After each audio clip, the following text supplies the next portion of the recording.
The crystal dropped before Lena could stop it.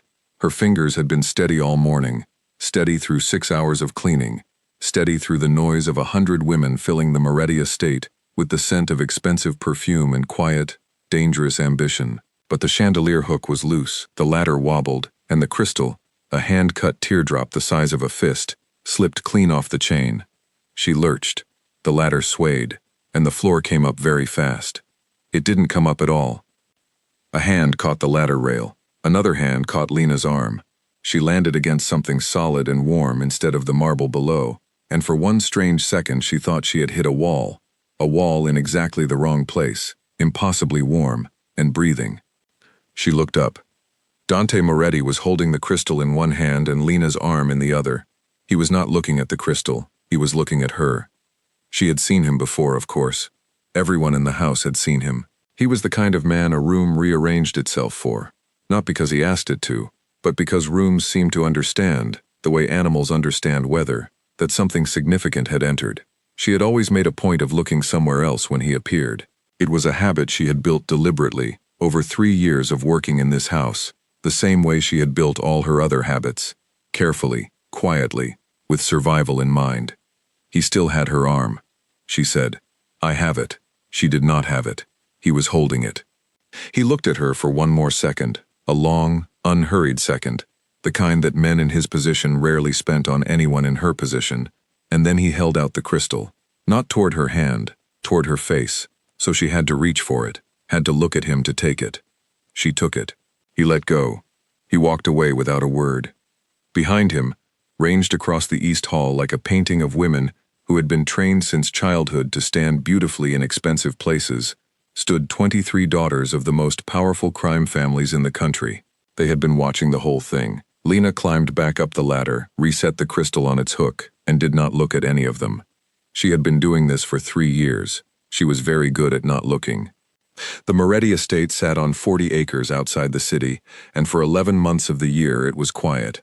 A working house, staff and security, and the particular low hum of an organization that ran both a legitimate holding company and several things that did not appear in any filing.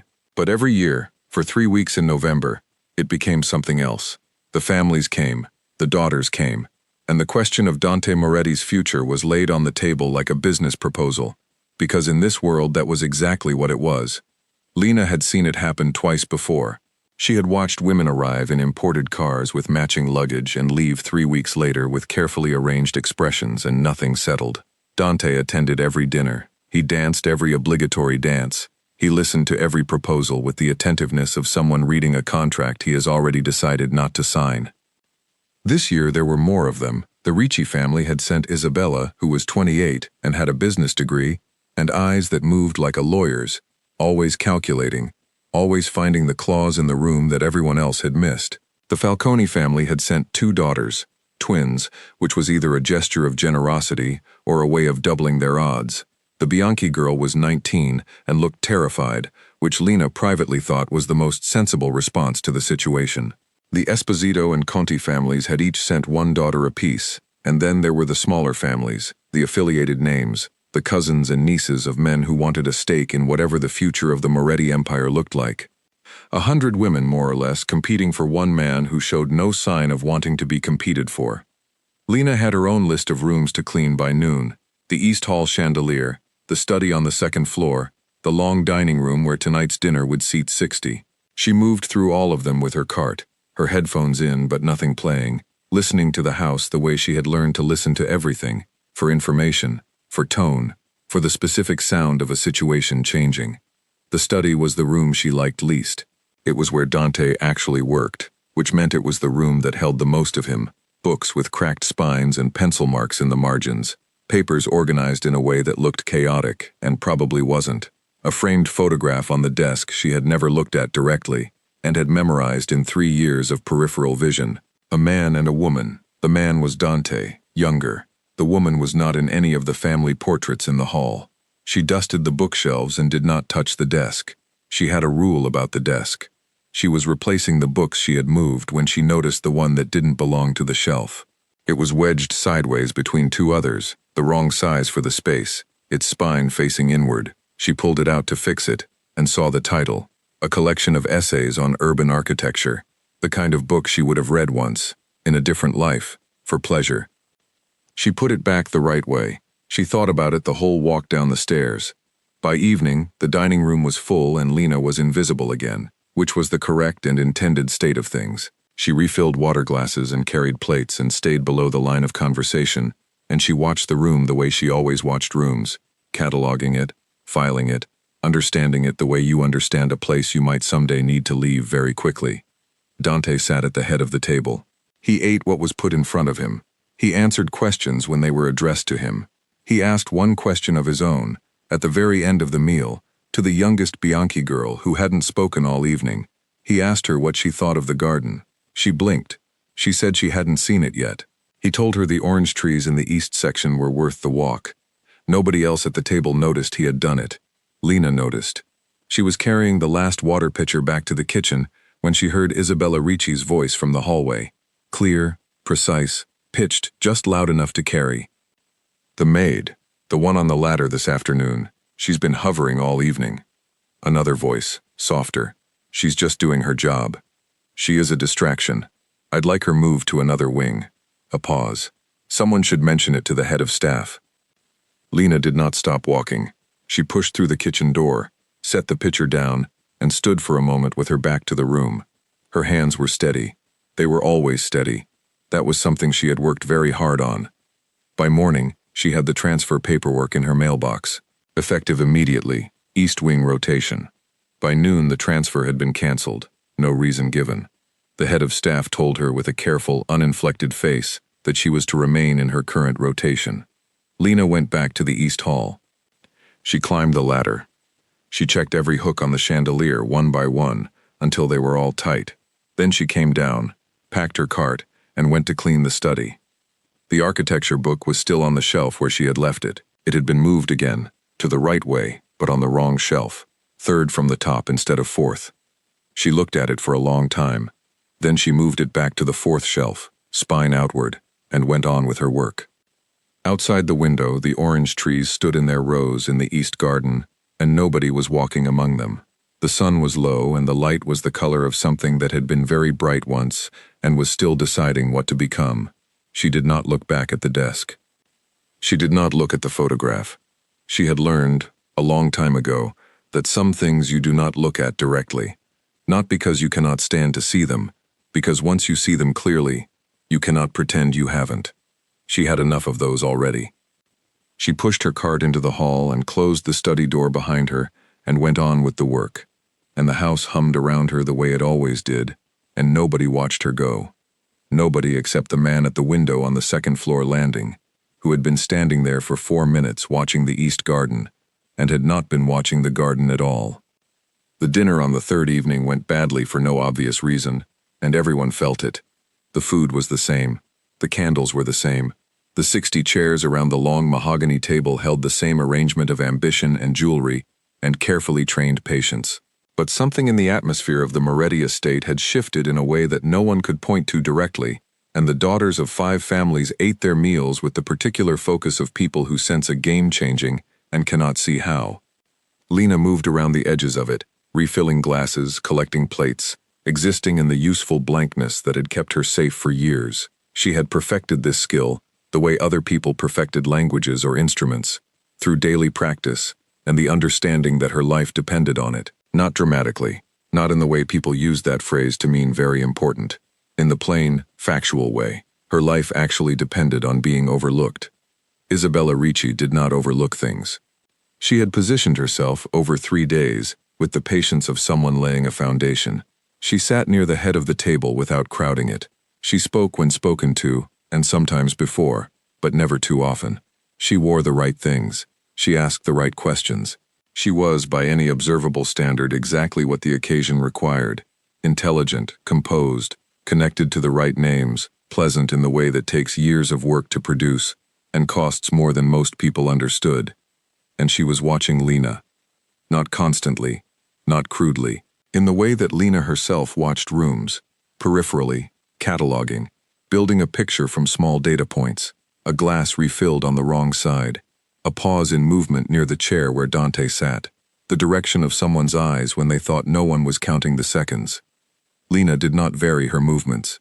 She did not slow near any chair. She kept her eyes on the glasses and the plates and the service corridor, and she thought about the list of rooms she had to clean tomorrow, and she made absolutely certain she gave Isabella Ricci nothing to catalog. On the fourth night, she was not careful enough. She couldn't have told anyone afterward what had happened exactly. She was carrying a pitcher and someone moved a chair and the corner of it caught her hip, and the pitcher tilted, and the water, cold, with ice, the expensive kind with minerals, went directly down the front of Isabella Ricci's dress. The table went quiet. Isabella stood, slowly, the way controlled people stand when they are deciding what to do with something that has surprised them. She looked at Lena with an expression that was almost pleasant. "These things happen," she said, and her voice was very kind, and the kindness was the most dangerous part. "Though I do wonder, with so many experienced staff in this house, why someone so clumsy was given such an important rotation." She looked around the table, not at Dante, deliberately not at Dante, and smiled. "I'm sure it wasn't intentional. People in certain positions sometimes lose track of where they are." She said it the way you say something that isn't a threat because it doesn't need to be. Everyone at the table understood what it was. Lena understood what it was. She apologized. She meant the apology, at least the part of it that acknowledged she had caused a problem. She took the cloth from her belt and offered it, and was waved off. She collected herself and her pitcher, and walked to the service corridor and stood behind the door for exactly as long as it took her to put herself back together. It did not take long. She had practice.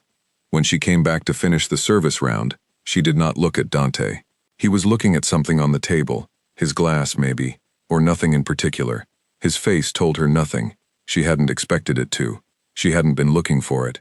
She finished the round and went to the kitchen and handed off the pitcher and went to do the rest of her evening checklist. 2 hours later, she was in the laundry room, scrubbing the wine stain from a tablecloth that had been an innocent bystander earlier in the evening, when she heard the door open. She did not turn around. Staff came and went. Then she heard the particular silence that told her it was not staff. She turned around. Dante Moretti was sitting on the edge of the machine next to the sink. He had his jacket off and his sleeves rolled up, and he looked like a man who had decided to be somewhere unexpected and was comfortable with that decision. "You don't have to do that tonight," he said. "There's a cleaning service on Thursdays." "It sets faster if you don't wait," Lena said. He looked at the stain. He looked at her hands. He didn't offer to help, which she respected more than she would have if he had. "I didn't apologize this evening," he said. "You didn't do anything." "No." She kept scrubbing. The silence was the kind that asked a question without asking it, and she had been ignoring that kind of silence for 3 years. "Where did you work before here?" he said. "I've been here 3 years. Before 3 years." She didn't answer for a moment. She wrung out the cloth and started on a new section. "Different houses," she said. "I moved around." "What kind of houses?" She looked at him then, directly, which she had never done before except for the moment on the ladder, and that had been accidental. He was watching her the way he had watched her then, not the way people watch staff, not the way men watched women in the particular reductive way she had learned to manage over years of working in wealthy households. He was watching her the way he watched the room at dinner, like someone reading something he was interested in and hadn't finished yet. "Why are you in the laundry room?" she said. He said, "I needed somewhere quiet." She looked at him for another second. He didn't look away. She turned back to the tablecloth. "The study is quieter," she said. "The study has people waiting outside it." That was probably true. She had seen the rotation of family representatives circling that hallway all week, like they were orbiting something they couldn't quite land on. She worked. He stayed. He didn't offer conversation and didn't require it, which was unusual, and the unusualness of it sat in the room like a third person neither of them acknowledged. After a while he said, "You speak 3 languages." She stopped scrubbing. "I heard you at dinner 2 nights ago," he said. "The Bianchi girl was struggling with the elder Esposito. You translated Italian, then French, without being asked. It was nothing. No one else at that table noticed she needed it."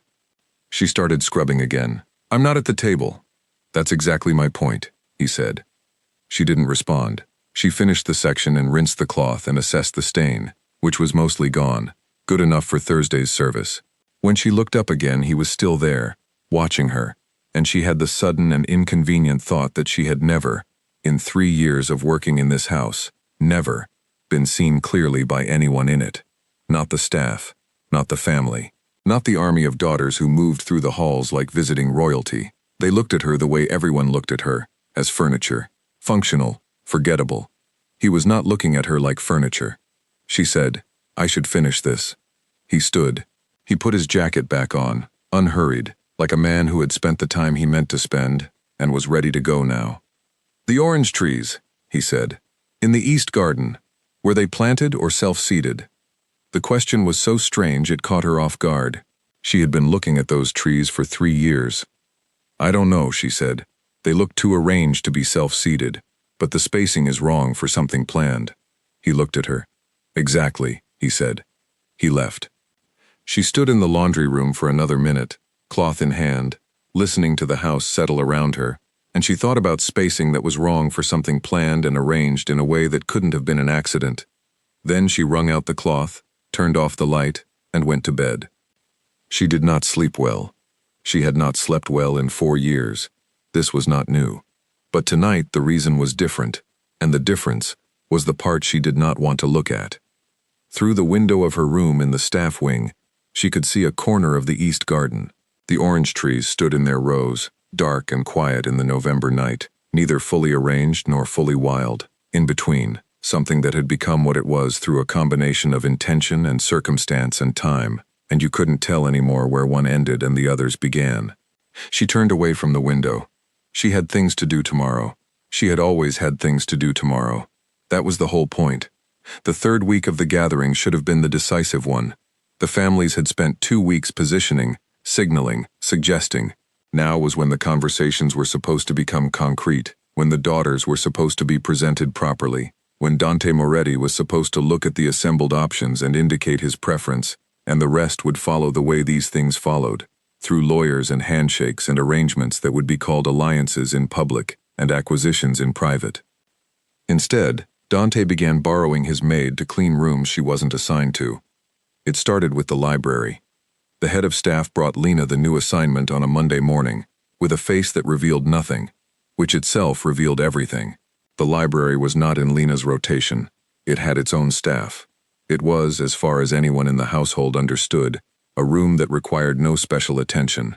But Dante had made a request, one of those quiet, unremarkable requests that carried the full weight of who he was making it. And so Lena added the library to her list. She arrived at 7 in the morning, before the house was fully awake. The library occupied the entire north wall of the 2nd floor and smelled the way she imagined a very old, well-used mind might smell: paper and leather, and the particular faint dust of knowledge that had been handled many times. She had never worked this room, and she spent the first 20 minutes simply understanding its geography, the way the shelves were organized by language rather than subject, the cluster of chairs near the east window that had clearly been used more than any other, the table with the lamp that someone had burned down to nothing recently and not yet replaced. She changed the lamp, she dusted, she worked her way across the room with the quiet efficiency that 3 years had made automatic, and she was on the far shelves when she heard him come in. She did not turn around. She heard him cross the room to the cluster of chairs near the window. She heard the sound of a book being set down, then nothing. She kept working. After a while he said, "The books on that shelf are in the wrong order." She looked. They were, not by much, but someone had replaced them without attention to the sequence. "I'll fix them," she said. "The one you're holding is the one that goes last." She looked at the book in her hand, a collection of Italian poetry from the early 20th century. She checked the spines of the books on the shelf, and found the thread, and slid them across, and placed the poetry collection at the end, and they fell into order like something clicking into place. "You read Italian," he said. "Enough to read a spine. The Salvatore in the 3rd position is wrong too." She found it. He was right. She fixed it. "You've read all of these," she said. It was not a question. "Most of them.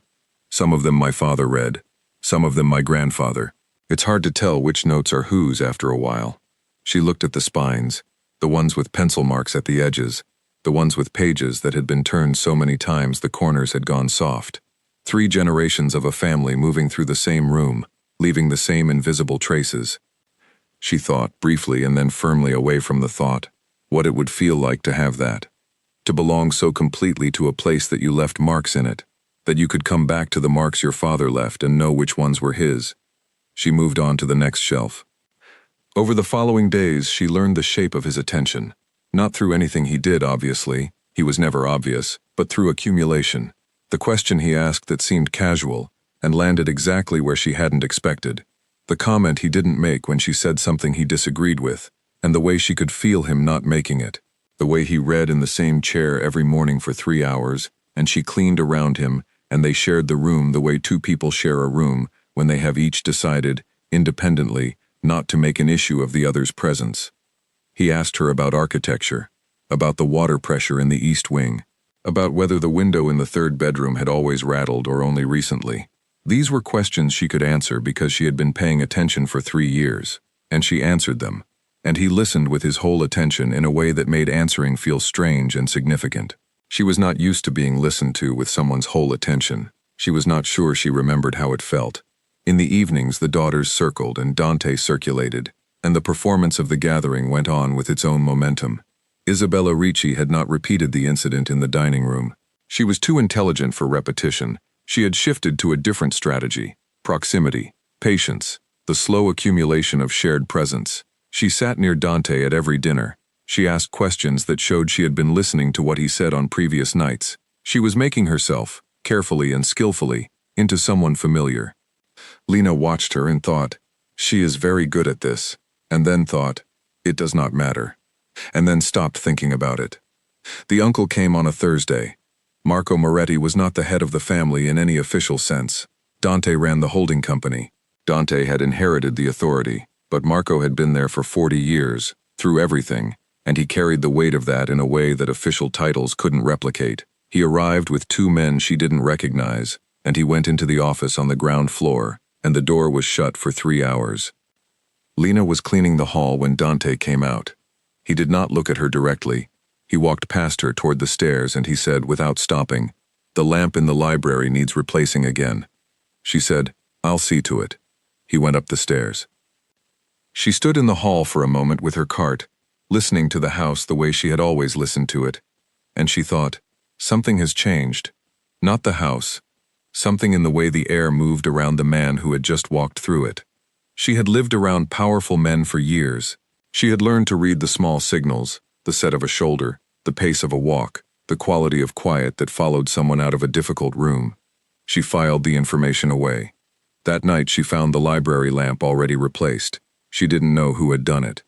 She sat for a moment in the chair near the east window, in the pool of light, and she looked at the shelf of poetry she had put back in order.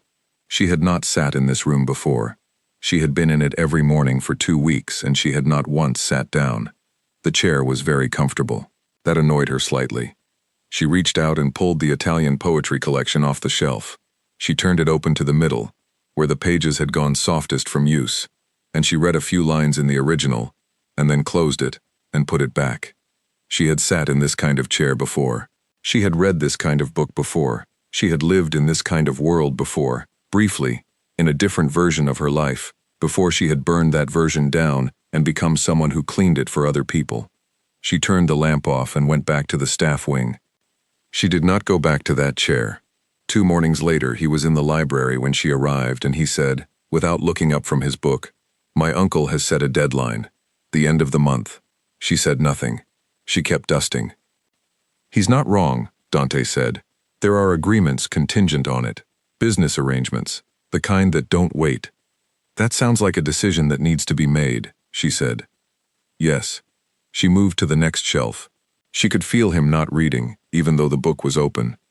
"The Ricci girl is very capable," he said. "She is," Lena said. "She would be good at this." "At what?" "At whatever this would require." He turned a page. "She's been good at everything she's tried." "That's probably useful," Lena said. He was quiet for a moment. "You don't have any opinion about this," he said. "I'm staff," she said. "My opinions about family decisions aren't relevant." "I'm not asking you as staff." She stopped dusting. She stood very still for a second, and then she turned around. He was looking at her. The book was closed. "Then I don't know what you're asking me as," she said. He looked at her for a long time. The light from the east window came in sideways and the room smelled the way it always smelled, and outside the orange trees stood in their rows in the November morning, and neither of them moved. "Neither do I," he said. "Not exactly." She turned back to the shelf. She finished the dusting. She collected her cart and left the library, and she walked to the east wing, and she did the next room on her list, and the next one after that, and she thought about a man who did not know exactly what he was doing, and was doing it anyway, and she thought about what it cost to be honest about that, and she thought about the version of herself that used to sit in rooms like that, and read books like that, and have opinions about things that were allowed to matter. She thought about it all the way to the end of the corridor. Then she stopped thinking about it and went back to work. Outside, the orange trees did not move. The morning was cold and clear, and the sky above the east garden was the particular shade of blue that only happened in November, and if someone had been standing at the window of the library, they would have been able to see a woman with a cleaning cart moving along the east corridor, her pace steady and her head down. No one was standing at the window. The book of Italian poetry sat on the fourth shelf from the top, third from the end, spine outward. Someone had moved it slightly to the right, to fill the gap where a hand had pulled it. The morning Dante Moretti called the gathering was clear and cold, and Lena was on her knees in the east corridor when she heard the bell. Not a literal bell. The estate used a soft tone through the house speakers to signal that the dining room was required immediately. All family representatives, no exceptions. She had heard it twice before in 3 years. Once when Dante's father had passed, once when a business negotiation had concluded unexpectedly early, and the celebrating had needed somewhere to go. Both times the tone had meant, "Something has shifted. Come now." She heard the tone and kept working. Her part of this was the corridor. She had a list. She did not know what she would hear. She had no reason to expect what she heard. The dining room sat below the east corridor, and the ventilation system in the estate was very old and had never been fully updated, and sound moved through it in unpredictable directions. She was not eavesdropping. She was on her knees cleaning baseboards, and she could hear through the floor. She heard Marco Moretti's voice first, dense with authority, making the shape of a formal opening. She heard the smaller voices of 5 families arranging themselves into waiting. And then she heard Dante.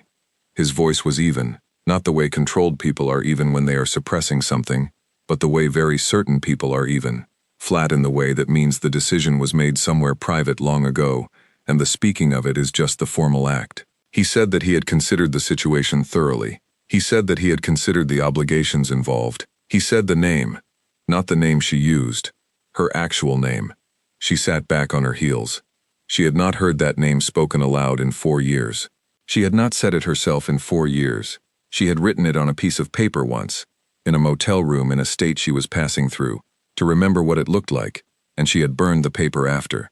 He said her name as though it was something he had known for a while, and had been waiting to say in the right room. The dining room below her went very quiet. She got up off her knees. She stood in the corridor for a moment with her hands at her sides, and she thought about the logistics of leaving. The thought was automatic, reflex, trained, the response she had built over 4 years for exactly this kind of moment. She knew what was in her room. She knew what fit in the bag she had under her bed, the one she had never fully unpacked, because unpacking meant deciding you were somewhere permanently, and she had not been able to make that decision. She thought, 9 minutes. That was the time she needed. She went to her room. She opened the bag. She stood looking at it. The voices below had not quieted. She could hear them faintly through the building, the particular sound of multiple conversations happening simultaneously in a contained space, which was the sound of a situation developing too fast for anyone to keep up with. She could hear Marco's voice, louder now, with the particular volume that old authority uses when it is not being listened to. She could hear other voices, cutting in, the sound of 5 families recalculating. She did not hear Dante's voice again. She imagined he didn't need to say anything else. He had said the thing, the rest was procedure. She looked at her bag. She looked at the window. She had done this before. In a different city, in a worse situation, with less warning. She had picked up a bag and walked out a door and become someone else, and she had been very good at it. She was always very good at it. It was the thing she was best at, in the world, and she hated that it was true. She picked up the bag. She went downstairs, not to the dining room, to the side door, the staff entrance. the one that opened onto the path that ran along the east side of the building toward the gate. The path ran past the orange trees. She stopped. She was not sure when she had stopped. She became aware of being stopped, the way you become aware of having been very cold, retroactively, once the cold had let up slightly. She was standing between the rows of orange trees, and the light was the winter morning kind, pale and very clean, and the trees smelled faintly of something she couldn't name. The gate was 40 meters ahead. She knew what was on the other side of the gate. She had been running toward it for 4 years and away from it for just as long. The thing you run from has a way of repositioning itself in front of you.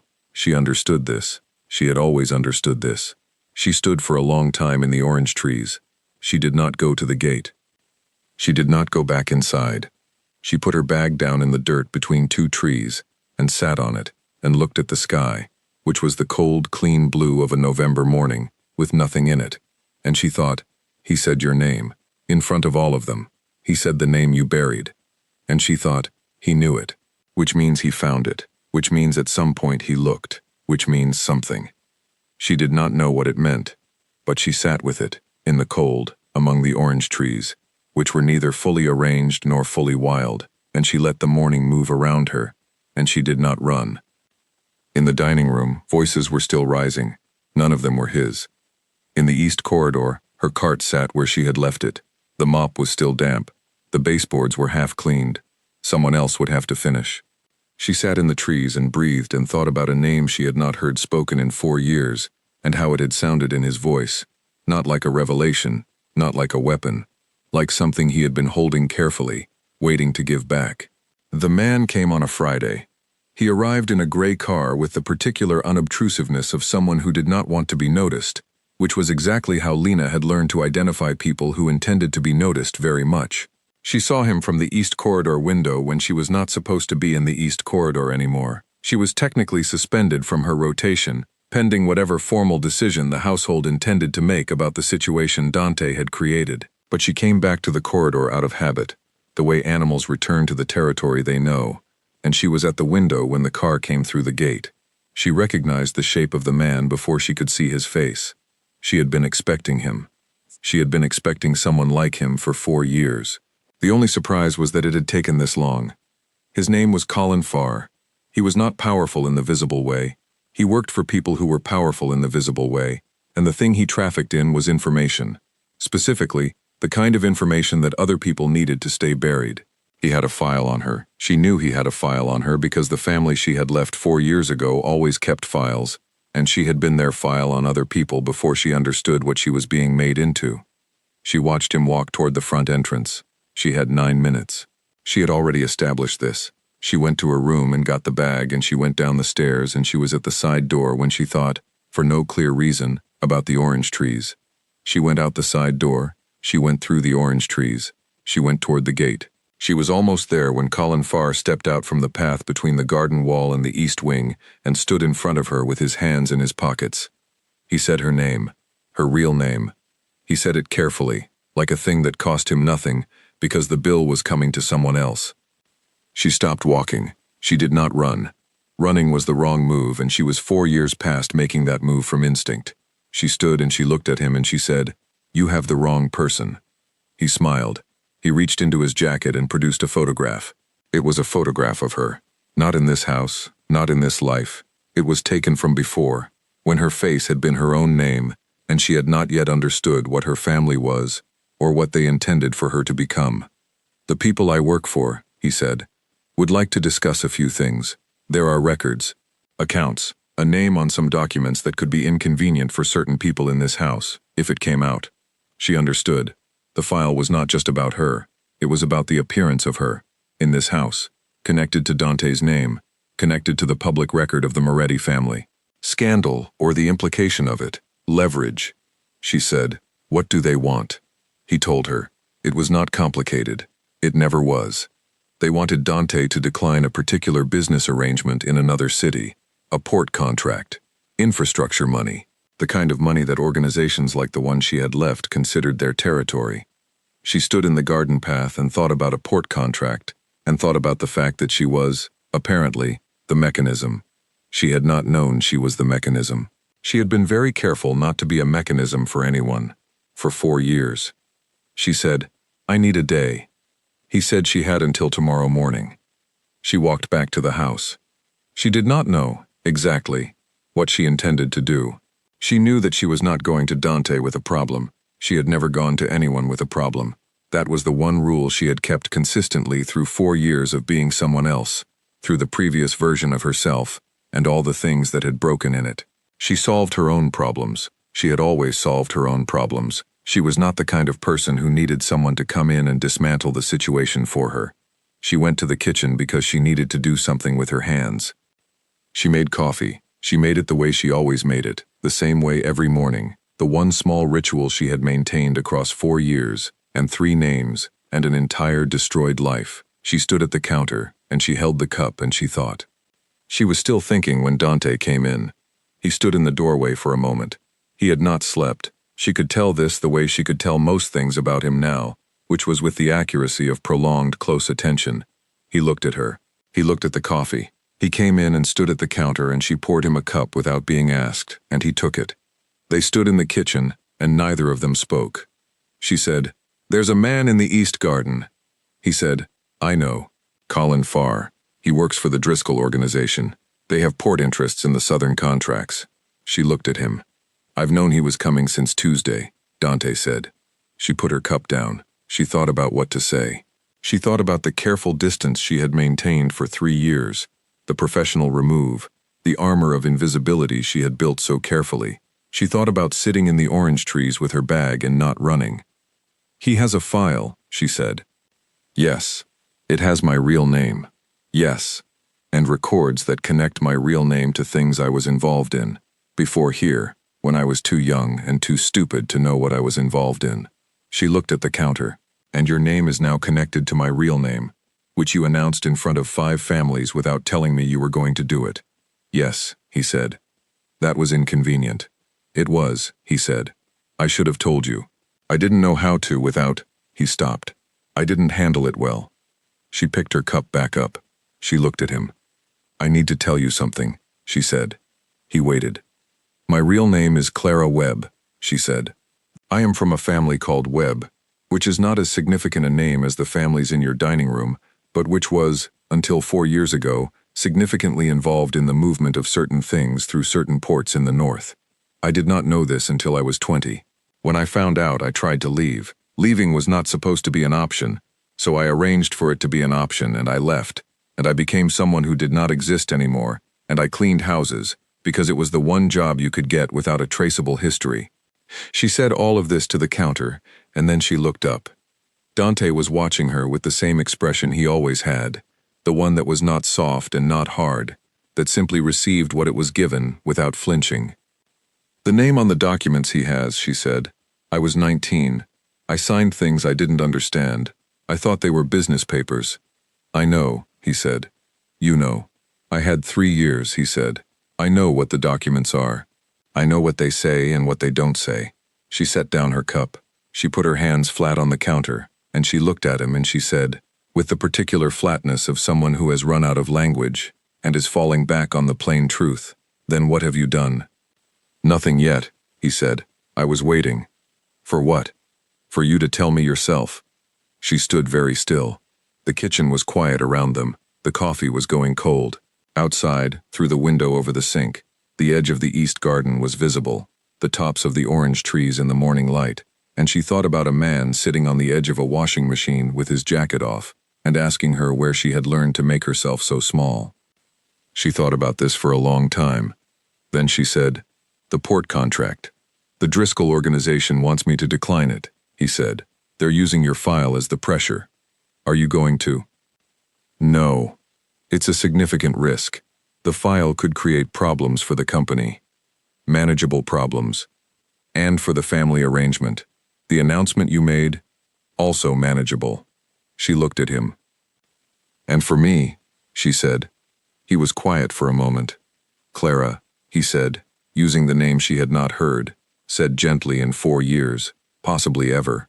"Nothing about this is manageable for you specifically, if I let it be used the way they intend.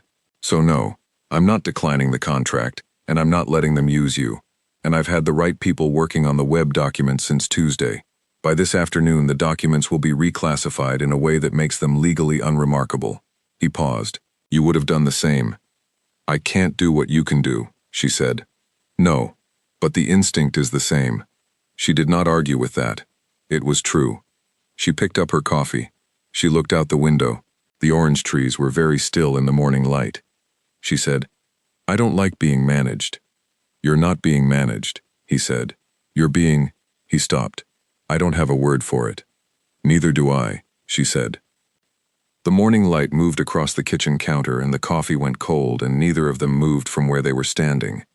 And the east garden sat outside the window in the November morning, and the orange trees held their positions between arrangement and accident, and eventually, a door somewhere in the house opened and the day began its business, and the two people standing in the kitchen let it come.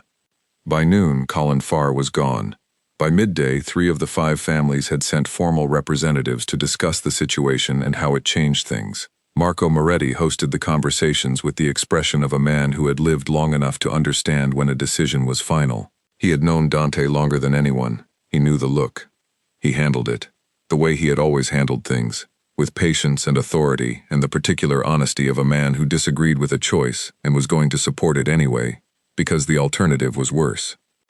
The Falcone family broke alliance. So did the Bianchi. The Ricci, Esposito, and Conti families held, recalculated, adjusted. Isabella Ricci sent a personal note that said exactly nothing and communicated everything. She understood. She was redirecting. She bore no resentment that was worth expressing. Lena did not see most of this. She was in the East Wing, putting her rotation back in order, cleaning the rooms she had been taken off for the last 10 days.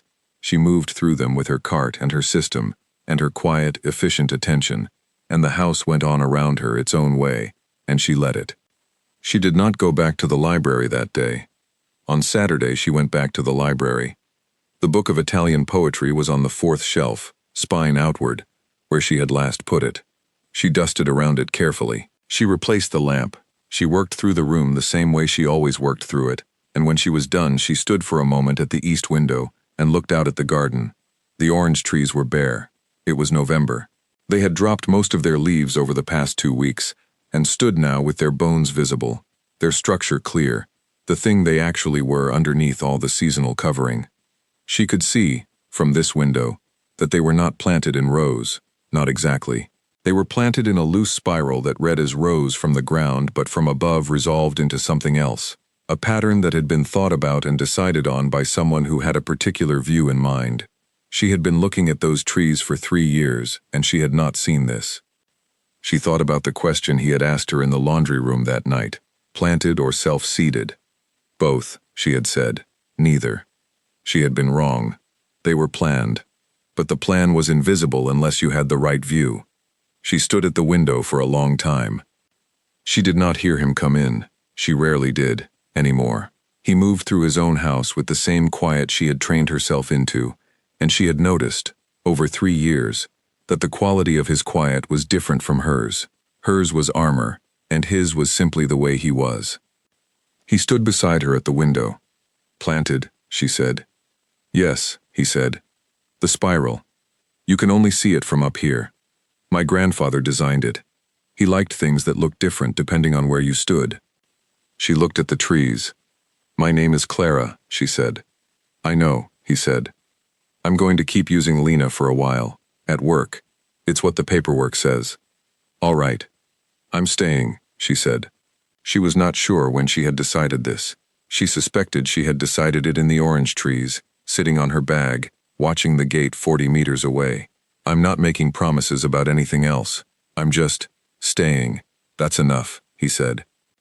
They stood at the window in the library that smelled of 3 generations of reading, and the November morning was cold and clean outside, and the orange trees stood in their spiral below them, in a pattern that looked like rows from the ground, and somewhere in the house, the ordinary machinery of a Tuesday was beginning, quiet and unremarkable, and entirely beside the point. She did not look at the desk. She did not look at the photograph. She thought, "I will look at it eventually." There was no rush. Outside, the sky was the blue that November made when it had decided to be clear, and the orange trees were bare and visible and planted in a pattern that had been thought about for a long time, before anyone put the first one in the ground. She put her cloth in her cart and she went on with the work. He went to his desk. Neither of them said anything else. The library held them both in its quiet and its morning light, and the books stood in their order on the shelves, and the east window held the garden, and somewhere far below the house, a gate opened and closed and opened, the way all gates do, letting things in and letting things out, and the day moved through its hours the way days do when they have decided to be ordinary, which is the best and rarest kind. She came back the next morning, and the morning after that. And eventually there was a Tuesday when she set her cart in the corridor and walked into the library and did not need to think about whether to come back, because the question had stopped being a question somewhere along the way, in the space between the orange trees and the east window, and 2 cups of cold coffee, and a name said aloud, in a room full of people who would have preferred it to be anyone else's name. It was Tuesday. She had rooms to clean. She started with the library.